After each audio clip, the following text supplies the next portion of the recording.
For a lot of people, again, because it was something that you developed as a child, and you had this sort of childlike wonderment of this creation of music and this creation of song. Yeah. You know as well as I do, you get into teen years, you get into adult years, and you get this baggage that's put on your shoulders of acceptance and self-worth, and it weighs heavy. Yeah. And so what would you, well, you've already said some great things about what could inspire someone to take a chance at writing songs, releasing the judgment. Don't judge your song. Yeah. Write a crap song, write a 1-minute song, write a line, just do it. Right.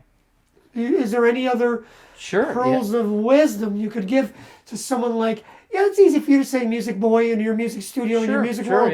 But I just started and I've only been playing guitar for like 6 weeks and I want to write a song, but it's never going to happen. Yeah.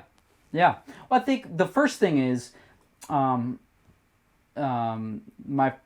know when I started songwriting, when I got a little older and started learning more music, which was a huge help to songwriting in general. Just getting more musical skills. Yeah, and just learning a Billy Joel song or an Elton song as a piano player, maybe like, oh, whoa, I didn't know you could do that chord. Like, oh, wow, he's going to this. Oh, so you're like learning songs. You're just learning songs because you like the songs. Yeah. And then you look at them a little bit more, just a little bit deeper and say, oh, this chord works. Well, yeah. Well, like, the first time you realize, like, oh, the 5 chord can be minor. I didn't know that. Nobody told me that. They're breaking the rules. Like, you got to be kidding me. So then, like, learning other music inspired me to just be like, well, I'm going to use a minor 5 in my song. And it's, a completely different song, but I realized I could add that tool. And I'm like, well, Billy Joel used it. So then it gave me confidence to be like, well, I'm going to use it too. Why not? So that was one confidence builder, is to learn other music to start with.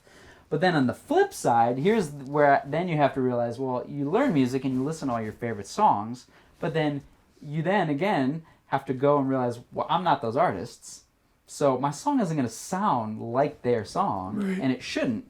And I'm going to put all this pressure to write a song like Billy Joel or Elton John if I love those guys. You got to stop that right away. You literally, just be like, all I need to do is just create something that hasn't existed before necessarily, and that's enough. You can't immediately, when you sit down to start writing, is to compare yourself to your heroes.